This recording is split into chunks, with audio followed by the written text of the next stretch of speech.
Naipit ng isang lalaki sa dalawang naggitgitang bus sa India nitong January 2. Sa pulsa video ang makapigil hiningang insidente na kinasangkutan ng lalaki na sasakay lang sana sa isa sa mga bus.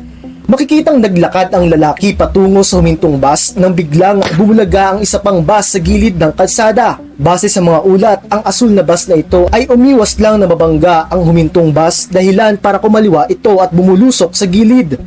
Hanggang sa natrap na ang lalaki at biglang bumagsak sa kalsada. Sa kabatihang palad ay natakasan ng lalaki ang sitwasyon na tiyak na magdulot ng kapahamakan.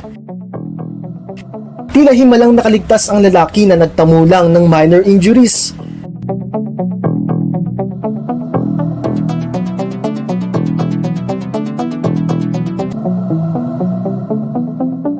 Para sa iba pang balitang abroad, sundan ang social media pages ng News 5.